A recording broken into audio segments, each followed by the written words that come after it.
नमस्कार। विधानसभा चुनाव के लिए मैं तेलंगाना में हूं और आज तेलंगाना की राजधानी हैदराबाद से वारंगल जा रहा था। रास्ते में हैदराबाद के आउटस्कर्ट्स में उप्पल एक जगह है, वहां रुका तो पता ये चला कि इस इलाके में हिंदी भाषी लोग बहुत अच्छी खासी संख्या में रहते हैं और भोजपुरी बोलने वाले भी यहाँ अच्छी खासी तादाद में रहते हैं। तो जैसा आपको पता ही है कि जब भी मुझे कोई नई चीज़ पता चलती है और मुझे लगता है कि ये बिल्कुल नया सा है, तो मैं कोशिश करता हूँ कि आपके सामने भी वो ग्राउंड की रियलिटी, वो जानकारी और उन लोगों को आपके साथ रूबरू कराऊं जो कि यहाँ पर रहते हैं। और सबसे ख़ास बात यह है कि जिस ज़िले का मैं रहने वाला हूँ, आजमगढ़, उस ज़िले के लोग यहाँ बहुत प्रभावी और प्रभावशाली स्थिति में भी हैं। तो मैं कुछ ऐसे ही भोजपुरी बोलने वाले लोग और अपनी वहाँ की परंपरा को 150 साल से यहाँ बरकरार रखने वाले लोग और मेरे ज़िले के हैं, इसलिए मैंने सोचा कि थोड़ा इनसे बात की जाए। एक तो यहाँ आने रहने की, और दूसरे जो उत्तर भारत, खास करके यूपी और बिहार या भोजपुरी बोलने वाले लोग तेलंगाना में जो अच्छी खासी संख्या में 3-4 विधानसभाओं में इधर हैं, उनके बीच बीआरएस, एमआईएम और कांग्रेस और बीजेपी में किसकी प्राथमिकता है, और यहाँ के लोग जो इतने सालों से यहाँ पर रह रहे हैं, उन्हें क्या लग रहा है कि तेलंगाना का इस बार का विधानसभा चुनाव कैसा होगा और किसके किसके बीच लड़ाई होगी। तो जैसा मैंने पहले कहा कि ये सारा भोजपुरी समाज है, इसलिए मेरी आगे की बातचीत सब भोजपुरी में होगी और आपको ये सुन के और देख के अच्छा लगेगा कि हैदराबाद के आउटस्कर्ट्स उप्पल में ऐसी संख्या में भोजपुरी समाज के लोग रहते हैं। और मैं आपका तारुफ कराता हूँ। आपका नाम काबा? राणा प्रताप सिंह। आप देखिए। और आपका? तेज प्रताप सिंह। राणा प्रताप सिंह और तेज प्रताप सिंह, ये लोग दोनों भाई हैं। दोनों का जन्म हैदराबाद में हुआ है और ये रहने वाले मूलतः आजमगढ़ के हैं। दोनों लोग भोजपुरी में बात करते हैं और मुझे ये जान के अचरज हुआ कि जब जन्म यही हुआ तो भोजपुरी कैसे बोली ला आप? हमेशा भोजपुरी में आपस में हम भोजपुरी में बात कर रहे हैं ना, तो हम भोजपुरी है ना, मदर टंग भोजपुरी है। छोड़ के तो इले 150 साल होगा। तो अपन भाषा का क्यों भूली? अपन भाषा का बोले जाइए, अपन भाषा मातृभाषा नहीं बोलते ना हम। अरे जी आजमगढ़ रहते ते हिंदी बोलने लगा। हम ना जो हाँ तो भोजपुरी बतियाई क्या, जब तक जिये जब तक भोजपुरी है। ये बताएं। हाँ जी। हमन के जो ना पैदाइश से यहाँ पे हवे, हमन के माँ जो हवे वो बलिया के रहल, तो उनके जो खड़ी बोली तो आए नहीं, तो भोजपुरी बतियाए, हम लोग भोजपुरी सीखे। और माँ प्रथम पाठशाला है। प्रथम पाठशाला होती है माँ। ऐसे ही हमारे पिताजी भी जो भोजपुरी में ही बात करें हमन से। पिताजी का पैदाइश भी यहीं की थी।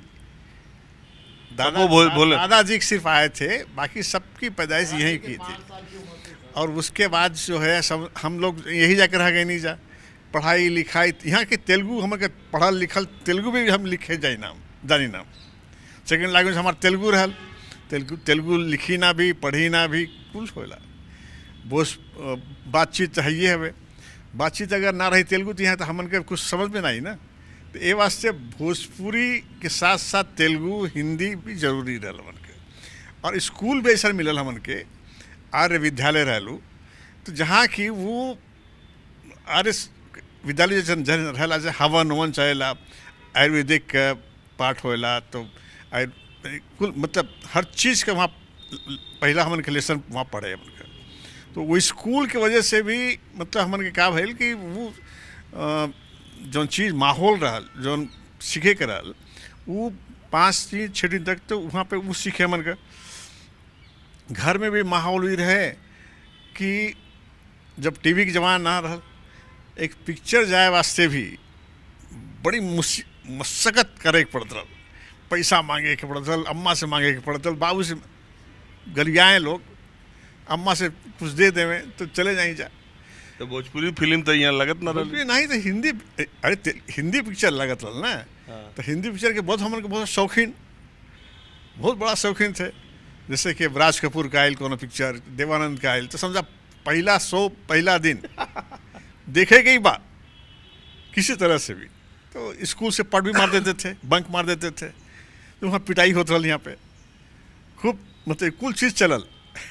अच्छा बाबूजी, आपसे ही हम जानना चाहती कि वहाँ आजमगढ़ से या यूपी के अलग अलग इलाकन से लोग बम्बई कमाए खातिर त गई बात समझ में आवत रहल, कलकत्ता जात रहल समझ में आवत रहल, रंगून जात रहल वो समझ में आवत रहल। यहाँ हैदराबाद जहाँ कौनो न भाषा कम उतुआ एक हुए कि जना हम आपका परिवार के लोग जहाँ तक हमारे पिताजी सुना होता ना, कहाँ तक सही कहाँ तक फैक्ट ना मालूम। बिहुची के पास निज़ाम आइल ना, यहाँ पे आर्मी का कुछ आर्मी का भर्ती होत रहल। तो हमार दादा के या परदादा के जोन भी रहना, उनके बोलना कि अरे अच्छी हाइट है, आप हैदराबाद आइए आप।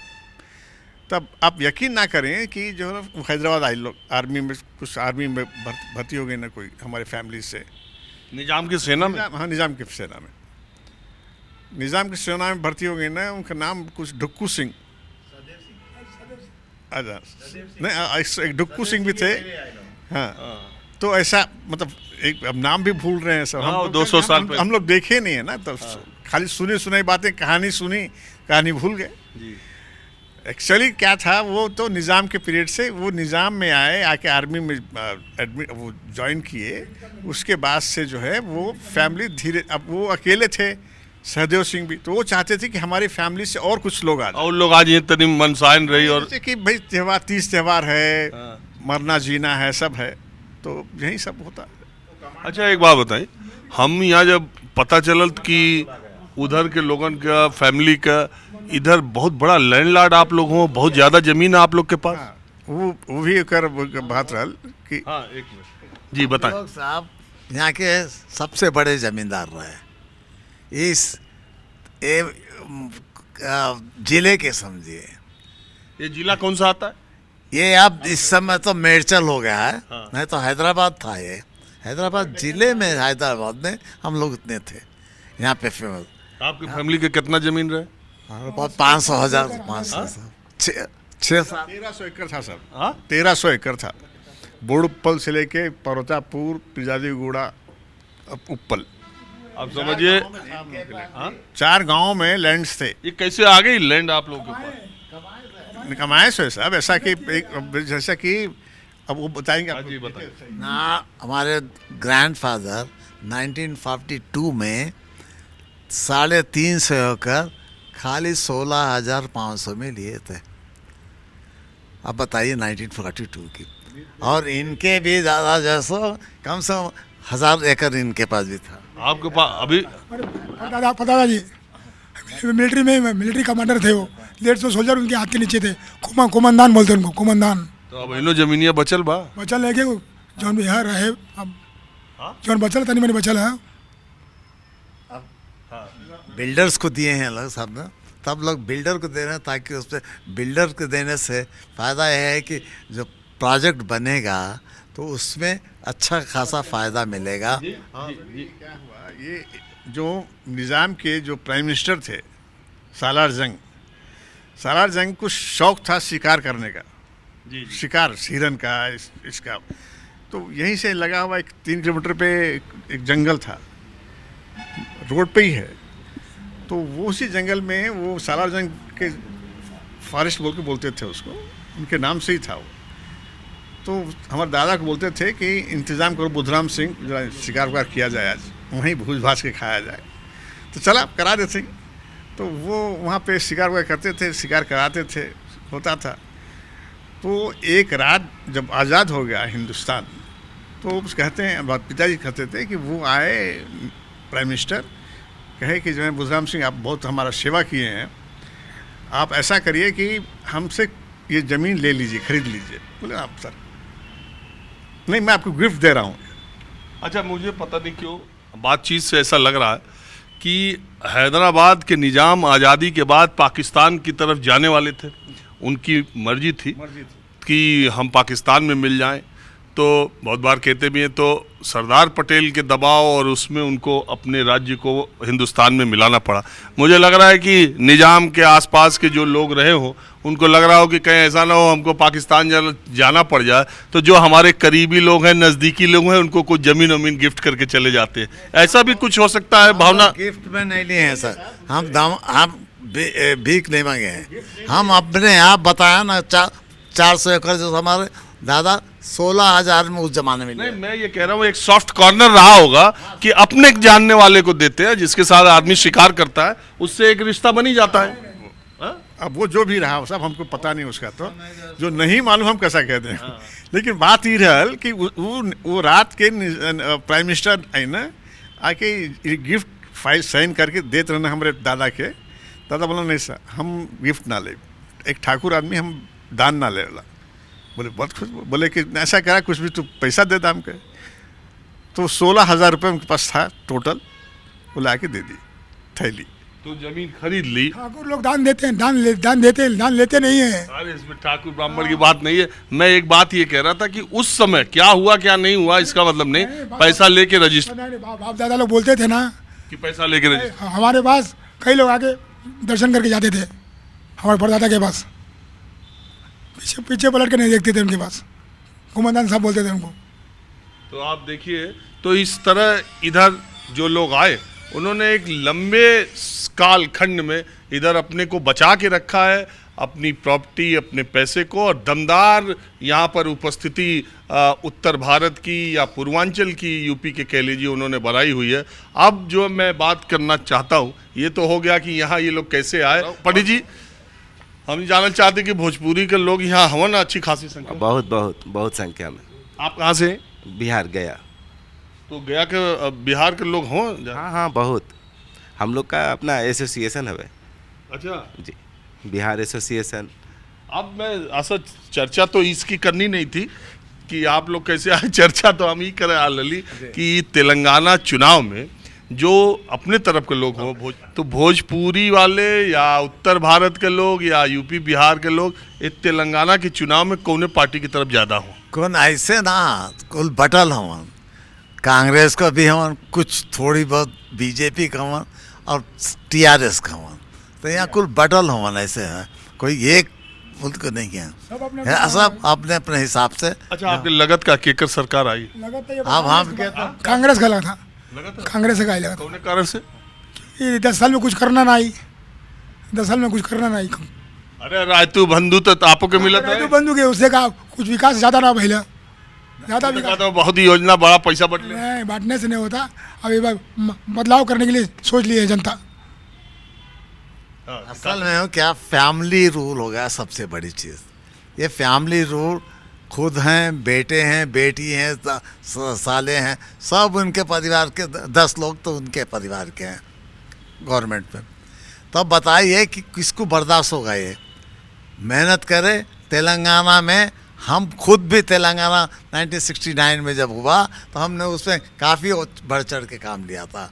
और उस समय हम लोग चन्नाडी के पास गए, जो सूरज उस रिटायर्ड चीफ मिनिस्टर थे, उनको पकड़ के लाए कि साहब हम लोग ऐसा बंद किए हैं। और मैं निज़ाम कॉलेज का प्रेसिडेंट था यहाँ पे हैदराबाद में, तो उस समय जैसा काफ़ी मुझे वो हुआ, तो पकड़ के सो रहे थे तो पकड़ के लेके आए कि साहब ऐसा ऐसा हम लोग ये तेलंगाना मूवमेंट स्टार्ट किए हैं और आप उसमें सारी, तब ठीक है आप लोग, हम लोग बड़ा धुआंधार हैदराबाद बंद कर दिए। 2-3 वक्त ऐसा हुआ, मार लाइट फोड़े, पहले शीशे फोड़े, सब फोड़े, गाड़ियाँ पंचर किए, आरटीसी के पास सब किए उस ज़माने में। उसके बाद से चन्ना रेड्डी साहब, इंदिरा गांधी आई, उनको रातों रात लेके चले गए, चलो यूपी का गवर्नर बना दिए। अब क्या करेंगे, उसके बाद ख़त्म, ठंडा पड़ गया। उसके बाद से फिर केसीआर, फिर ये जो इधर ये बीच में राजशेखर रेड्डी ने केसीआर जो न रहा ना, फिर वो अपन जो में शुरू कही ना तेलंगाना का, उनके मिनिस्ट्री से निकाल दे उस नायडू, तो वो गुस्से में आके ना तो हम तेलंगाना के बोल के वो शुरू कही ना, तो जाके कामयाबी मिल गई। लेकिन पब्लिक बहुत इनसे नाराज है अभी। अच्छा देखिए, हैदराबाद में हम रली तो हैदराबाद में मान ली पुराना हैदराबाद तो MIM का गढ़ बा, लेकिन दूसरे जगह भी तो हमके की बात समझ में आती कि हैदराबाद का हवा कुछ और है, हैदराबाद से बाहर निकले तो कुछ हवा कुछ और। बिल्कुल MIM का खाली शहर के अंदर है, ओकरे अलावा बाहर न रहा कुछ भी ना, जीरो। जी, जैसे मुस्लिम बाहर बहुत हों, ऐसा ना खाली मुस्लिम खाली सिटी में हों, लेकिन ओइसी से कोई लोग मतलब ना है। वही तो हम कहते कि हैदराबाद, पुराना हैदराबाद जो ना, वहाँ कांग्रेस के पक्का वोट दिए ये मुस्लिम हम ही कतर ली कि जैसे हैदराबाद के आसपास तो ओवैसी के मुसलमान वोट देना, लेकिन हैदराबाद के बाहर के मुसलमान अभी बीआरएस के साथ रहना पिछले चुनाव में रहना ना, रहना बिल्कुल रहना, लेकिन ये बार कुछ छिटक हाँ छिटल। अब कांग्रेस की तरफ ज़्यादा हमन, बीआरएस की तरफ कम। जहाँ तक सुने वो सुनल जा रहा था कि भाई कि अब ये वक्त जो ना बिल्कुल कांग्रेस के देते हन मुस्लिम वोट भी, जैसे 1-2-3-4 मस्जिद हवन यहाँ पे, वहाँ के जो न मुल्ला लोग हवे जनरली यूपी से ही हवे, मुरादाबाद से। अच्छा, हाँ, ऐसे शफीक साहब हमन बात कराई तो क्या? नहीं नहीं कोनो बात ना। तो शफीक साहब भी बहुत ना मुझसे पूछनी है मुझसे कि आप बुड़पल के आप नमाज पढ़ाते हैं लोगों को, कम से कम 500-600 लोग आपके पास आके नमाज पढ़ते हैं शाम से मेरे, तो ये बताएं कि ये वक्त आपका रुझान किधर बा? कांग्रेस के था कि अब जब तक जब बीआरएस के रहल, तो बोले कि बोली कि ना बोली, बड़ा ऐसा तो पूछ लेला सवाल कि हम क्या बोली अब, लेकिन बोल देते तो के तू तो हमारा आदमी है। ये वक्त हमारे कांग्रेस के जा टोटल 500 वोट कांग्रेस से जाता। हाँ, तो ये हम बदलाव देखती हैदराबाद में, पुराने हैदराबाद में जो है वो एमआईएम की तरफ है, लेकिन बाहर अच्छा और दूसरी जो जात है ओबीसी है और एससी भी है, हाँ रेड्डी रेड्डी उड्डी, ये लोग किधर आपको? कांग्रेस बहुत ज़्यादा कांग्रेस की तरफ समर्थन कर रहे हैं। तो कांग्रेस सरकार आ सकता है? आने का चांसेस है। आप कांग्रेसी हैं? है नहीं। हाँ, तू बतावा के कर लगा था सरकार आओ को उम्मीद कुछ समझ में आवत है? हमने की तो देखला में बीजेपी के सरकार काहे कांग्रेस बहुत दिन राज कैले बा। कांग्रेस ऐसा सरकार बा कि देश में कांग्रेस इतना सरकार राज कोई नहीं कैले। बाकी बीजेपी जो अभी के माहौल में बा अच्छा बा। का अच्छा बा? बहुत अच्छा, बहुत काम कैलक, बहुत तरह के कौन कार्य काटे बतेबा? बहुत तरक्की कैलक, बहुत तरक्की देश के तरक्की कैलक। मतलब खर्ची तो ना दे, काहे खाए के देते? खाए के देता तो 2 किलो 4 किलो ना, बाकी देश के लिए अच्छा सरकार बीजेपी के बा। वो मंदिर उंदिर के तो धर्म की काम है, वो तो अलग की, तो मंदिर मस्जिद का अलग की बात बा। बाकी बीजेपी के अच्छा एथी बा।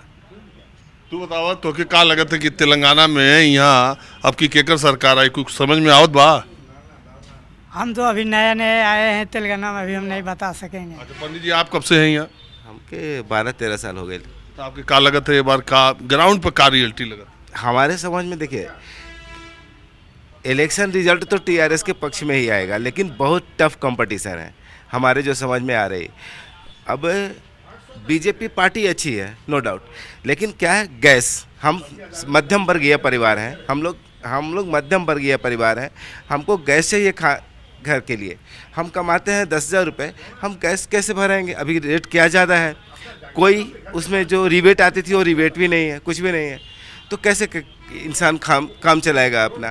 प्याज, अलबल, जितनी भी चीज़ें हमारे घर के सामग्री की, खाने पीने की, सारी का रेट बढ़ रही है। बीजेपी गवर्नमेंट अच्छी होने के बावजूद भी इन सब चीज़ पे कंट्रोल नहीं करने के कारण वो नहीं आ सकती यहाँ। हाँ, हमारे हिसाब से यहाँ आप टीआरएस और कांग्रेस की जो फाइट देख रहे हैं, ये कितनी क्लोज है? मतलब बहुत नज़दीकी है, किसी की भी बन सकती है, या टीआरएस की बनना तय है, कांग्रेस की खाली सीट बढ़ेगी? ये 90% टसल है दोनों के बीच में। मतलब हो सकता है 10% इधर उधर हो जाए, लेकिन दोनों एकदम पूरा फुल फॉर्म में है, कांग्रेस भी और टीआरएस भी। यही बात है कि कांग्रेस और टीआरएस ने, अब मुझे पता नहीं चलता है, कई बार मैं सोचता हूं कि 4-5 महीने पहले तक भारतीय जनता पार्टी टीआरएस को इतनी तगड़ी टक्कर दे रही थी, और कांग्रेस पार्टी पिछले चुनाव में 19 विधानसभा सीटें पाने वाली। एकाएक ऐसा क्या कारण हुआ कि तेलंगाना में कांग्रेस का उभार इतनी तेजी से हुआ? इसको जानने के लिए फिर भोजपुरी में अब युवा है, आप राहुल नाम ना जी, तो ये क्या कारण है ईसन? जैसे मान लें कि 2020 में जो ग्रेटर हैदराबाद म्यूनिसिपल कॉरपोरेशन के चुनाव भल, उमन बीजेपी इतना अच्छा कैल, और फिर एक बाद ये विधानसभा चुनाव से पहले का ग्राफ गिर गया, कांग्रेस के बढ़े। कांग्रेस ऐसा का कह दिल? दरअसल पहले बंडी संजय रहलन, वो सांसद रहलन, अपने भाजपा का लोकसभा सांसद रहलन, वो काफ़ी मेहनत कैलन एजा भाजपा के लिए।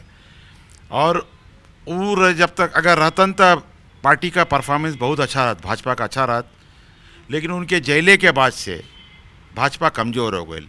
दूसरा कारण ये है कि केसीआर का जो लड़की है कविता, वो जौन शराब का घोटाला जौन रहे उनमें उनकर कौनो एक्शन ले ला गए रहे, तो सबके ये लगल कि भाई ये लगा था कि ये दोनों लोग मिलल है, और ये लोग के साथ जो है MIM भी मिलल है। जहाँ हम बात ले जाल चाहतली, अब हम आपको भोजपुरी और हिंदी दोनों में एक कहानी बताते हैं जो 4-5 महीने पहले शुरू हुई। बात यह है कि हिंदुस्तान की सियासत में एक प्रयोग फरवरी मार्च में हुआ, वो कि इंडिया गठबंधन बनाए जाने की शुरुआत नीतीश कुमार ने की, और जिस तरह से पहला और दूसरी मीटिंग हुई उससे ये संदेश गया कि मोदी के खिलाफ, बीजेपी के खिलाफ राष्ट्रीय स्तर पर एक मोर्चा है और ज़्यादातर पार्टियां एक साथ आ रही हैं। ऐसे में देश में 3 राज्यों के महत्वपूर्ण राजनीतिक दल, एक तेलंगाना का केसीआर का दल BRS, दूसरा आंध्र प्रदेश का YSR कांग्रेस जो कि जगन रेड्डी की है, और तीसरी बीजू जनता दल जो उड़ीसा की है। भारतीय जनता पार्टी ने एक रणनीति के तहत ऐसे दलों से जो कि बीजेपी और कांग्रेस दोनों से समान दूरी रखते हैं उनके प्रति अपना नरम रवैया अपनाया, क्योंकि ये तीनों पार्टियां कांग्रेस के साथ नहीं जा सकती। इसलिए आपको मैं बताऊं, दिल्ली का जो शराब घोटाला, कथित शराब घोटाला है, जिसमें मनीष सिसोदिया, संजय सिंह जेल में चले गए हैं, उसी CBI की या ED की पहली FIR में जगन रेड्डी के पार्टी के लोकसभा सदस्य के बेटे का नाम FIR में था, पहली FIR में था, वो जेल में था। उसने सरकारी अप्रूवर 1-1.5 महीना पहले बनने के लिए वो तैयार हुआ, सरकारी गवाह को उसको जमानत मिल गई और वो सरकारी गवाह हुआ, और YSR के उस लोकसभा सांसद के बेटे को ये थोड़ी ढील दी गई। दूसरी तरफ TDP के जो नेता चंद्रबाबू नायडू हैं, वो अमित शाह से मिलने गए थे और ये माना जा रहा था कि उनके साथ गठबंधन होगा। TDP के नेता को YSR कांग्रेस की गवर्नमेंट ने गिरफ्तार कर लिया। चंद्रबाबू नायडू लगातार जेल में हैं और उनके जेल में रहने की वजह से TDP तेलंगाना का विधानसभा चुनाव नहीं लड़ पाई, एक भी कैंडिडेट खड़ा नहीं कर पाई। दूसरा सवाल ये हुआ कि केसीआर की बेटी कविता, उनको भी ED ने सम्मन भेजा। दिल्ली के कथित शराब घोटाले में आरोप ये है कि आंध्रा और तेलंगाना के शराब के जो बड़े व्यवसायी हैं, उनको दिल्ली की शराब जो मिला, जो ठेका मिला, वो ज़्यादातर साउथ वालों को मिला। जो आरोप केजरीवाल पर है कि उन्होंने जो नायर उनके हैं, उन्होंने यहाँ के जो दक्षिण का आदमी है उससे फेस टाइम वीडियो चैट कराया था और केजरीवाल ने कहा था आप इन पर भरोसा कर सकते हैं। तो ये पूरा मामला जो दिल्ली के शराब घोटाले का है, वो हैदराबाद के शराब व्यवसायियों से जुड़ा हुआ था। कविता भी उसमें सम्मन था, लेकिन वो मामला ढीला पड़ गया। बंडी संजय जो बीजेपी के प्रदेश अध्यक्ष थे और केसीआर के खिलाफ उन्होंने पूरे राज्य में यात्रा करके संग्राम छेड़ दिया था, उनको तुरंत उनके पद से बीजेपी ने हटा दिया। तो मैसेज क्या गया वो इन्होंने बताया। मैंने सब कुछ सही कहा ना? बिल्कुल सही है, बिल्कुल सही कहला। ये हकीकत है, ये तेलंगाना का चुनाव का सार है। और उससे मैसेज ईगल, उससे पूरे जनता को तेलंगाना में ये गया कि देखो केसीआर की बेटी को सम्मन था, लेकिन CBI और ED उनको न गिरफ्तार कर रही, न नोटिस दे रही, न पूछताछ कर रही, कुछ भी नहीं कर रही। मनीष सिसोदिया, संजय सिंह को जेल में डाल दिया। उन्होंने अपने ही नेता बंडी संजय को, जो इतने आक्रामक केसीआर पे थे, उनको पद से हटा दिया। इसका मतलब कि तीनों में कोई गलबहियां है, MIM में, BRS में और बीजेपी में, और इसको कांग्रेस पार्टी ने बहुत आक्रामक तरीके से उठाया और इसी से उसका ग्राफ बढ़ गया। क्यों? बिल्कुल यही कारण है और कोई दूसरा कारण नहीं है। बीजेपी का ग्राफ जो गिरल है, यही बात से गिरल। अगर बंडी संजय रहल होता तो हमके लगा था कि बीजेपी विपक्ष के पहली पार्टी रहती। पहली पार्टी तो बिल्कुल रहत, 20 से 30 सीट बिल्कुल भाजपा के कंफर्म रहे। इतना मतलब ग्राफ बढ़ गए रहे म्यूनसिपल इलेक्शन के बाद कि भाजपा का कर्नाटक के बाद ये एक द्वार, तेलंगाना भी द्वार खोली जाए, यहाँ तक भी उम्मीद आ गए रहे तब। लेकिन अब बीजेपी का मामला, अब बीजेपी अब चौथी पोजीशन पे आई, तभी संतोष करे के पड़ी जो बीजेपी। यानी दक्षिण भारत से बीजेपी का सफा है। अब सफाई समझ बड़ा दुखी आप होके बोले। ऐसा ना कि भाजपा और कांग्रेस दोनों राष्ट्रीय पार्टी रही कुल, जैसे हर जगह चुनाव होते रहे, तो भाजपा एक अच्छी विकल्प और कांग्रेस एक अच्छी विकल्प दोनों रहा, जैसे दूसरी जगह होता तो जनता के ज़्यादा हाउ मिले मौका मिले। और कांग्रेस को जो नहीं प्रचार रहा कि ये तीनों आपस में मिले हुए हैं और हम ही खिलाफ हैं, ये इसके पक्ष में जा रहा है, या बहुत लोग ऐसा कहते हैं कि नहीं मोदी जी इतना आक्रामक है, केसीआर पर आके बार बार बोल रहे हैं, लेकिन वही मोदी जी का वो भाषण जिसमें कह दिए केसीआर हमारे साथ आना चाह रहे थे, हमने मना कर दिया, ये भी नुकसानदेह हो गया क्या? हाँ बीजेपी के लिए नुकसानदेह नुकसानदेह होता नुकसानदेह है ये। हर जगह गांव-गांव फैल गए कि मतलब तीनों लोग एक है। अब ये नुकसानदेह है ये लोग के, दिक्कत ये है कि मतलब तीनों लोग एक ही पार्टी है।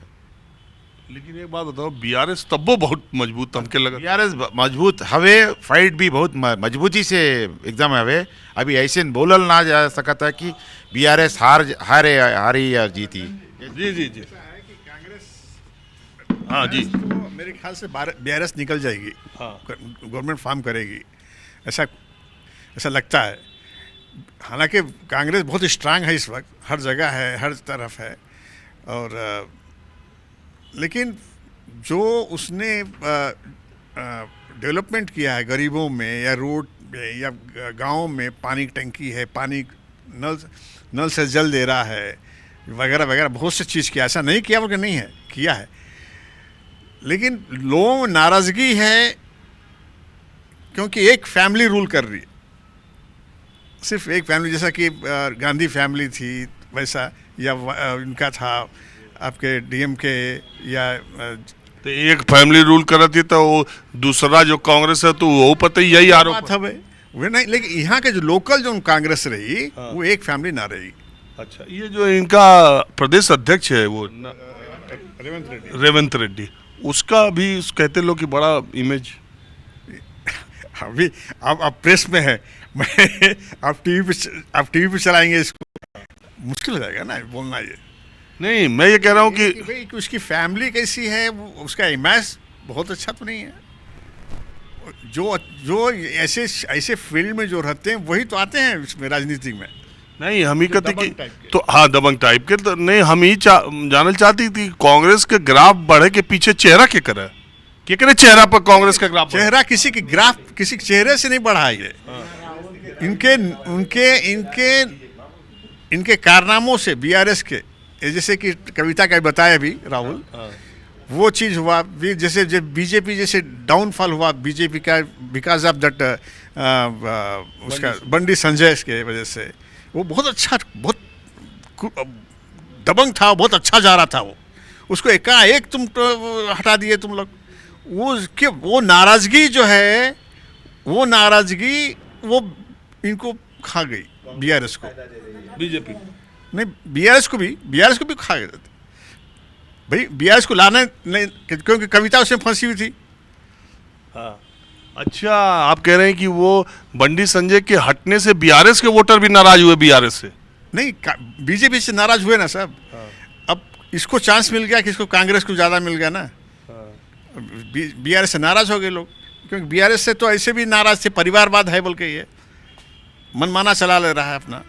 तो इसीलिए अमित शाह को और प्रधानमंत्री को, बीजेपी को बार बार रैली में कहना पड़ गया, चूंकि वो ओबीसी से थे, बैकवर्ड क्लास से बंडी, इसीलिए ये लोग कहने लगे हमारा मुख्यमंत्री बैकवर्ड बनेगा हमारी सरकार। वो बंडी संजय का नुकसान, संजय को नहीं, बंडी संजय को ही बनाएंगे, ओबीसी का ही है वो। हाँ, तो उसी की भरपाई करने के लिए लोग बोल रहे थे कि हाँ, उसी की भरपाई करने के लिए, नहीं तो बाकी जगह तो ये बैकवर्ड फॉरवर्ड पर चिढ़ जाते हैं बीजेपी वाले। उसी की भरपाई करने ऐसे बोल रहे हैं लोग कि ओबीसी को बनाएंगे हम लोग।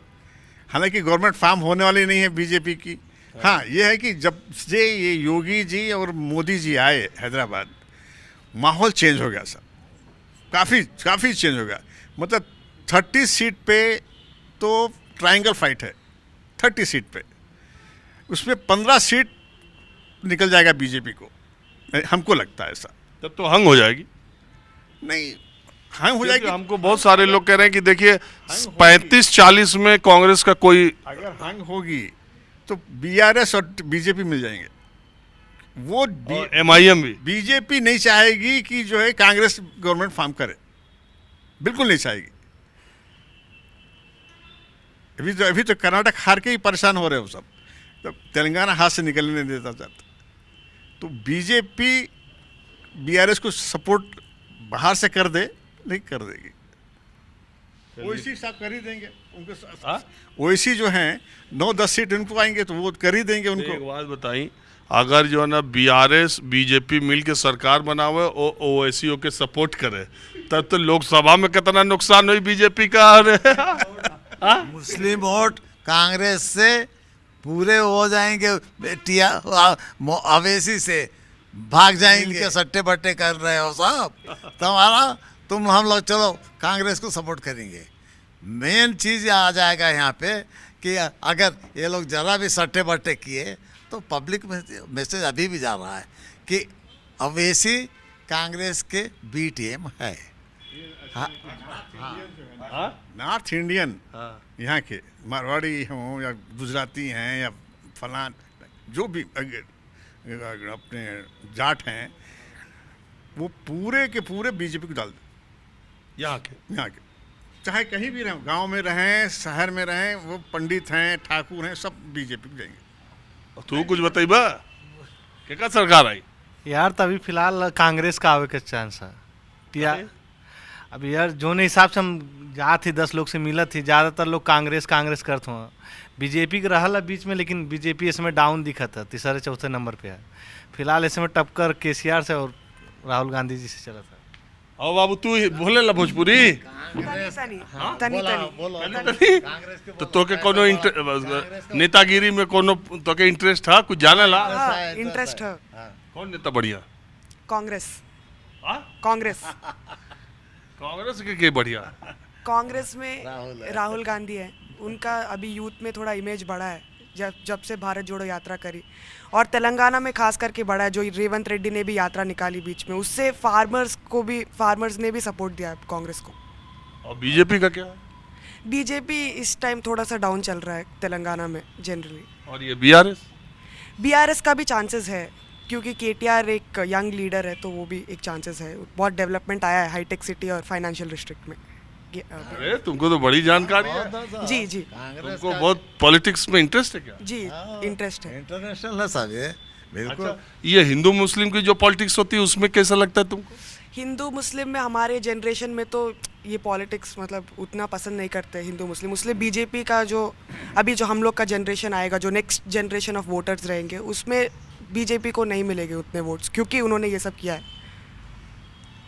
चलो ठीक है। अब देखिए हर उम्र के लोग, हर तबके के लोग जो अभी यहाँ पर मौजूद थे, मैं यहाँ जब आया देखा पंडित जी हैं, लेबरर भी हैं, और लैंडलॉर्ड भी हैं, स्टूडेंट भी है, काम करने वाले लोग भी हैं।